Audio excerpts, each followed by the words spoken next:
Tout le monde, je pense. Absolument. Avec la reprise économique qui s'installe, la signature de documents et de dossiers devra faire appel à la technologie, là, je pense, Mathieu. Oui, et il y a des options et des avenues extrêmement intéressantes. C'est le cas notamment d'une compagnie québécoise, d'un produit québécois qui s'appelle EasySign, qui est un système de signature électronique. Donc, pas besoin de se déplacer pour avoir à signer des documents officiels.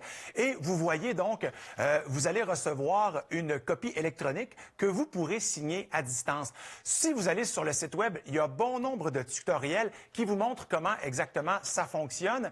Et ce qui est intéressant là-dedans, c'est que oui, c'est évidemment une solution qui est sécuritaire, mais sécuritaire à deux niveaux. Sécuritaire au niveau des données, mais sécuritaire aussi au niveau des documents en tant que tels. Donc, on pense à des courtiers, à des comptables, à des conseillers financiers. En fait, n'importe quel document qui, dans votre travail, a besoin d'être signé ou dans votre vie personnelle ou professionnelle, vous pouvez avoir accès à ce genre de logiciel, ce genre d'innovation. C'est une solution, je le rappelle, qui est 100% québécoise. Et il faut savoir que c'est des signatures qui sont reconnues légalement.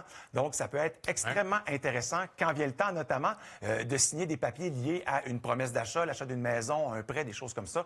J'ai moi-même utilisé cette technologie quand j'ai accédé à la propriété. Moi aussi, récemment, je l'ai utilisé, j'ai trouvé ça très efficace. Il reste qu'un acte notarié doit se faire encore devant un notaire. Là. Exact, mais il y a une partie de la paperasse, entre guillemets, qui peut être justement signée à distance. Alors, à ça, je dis chapeau. Efficace et simple. Oui. On parle beaucoup du retour en classe, évidemment. Mathieu, ce matin,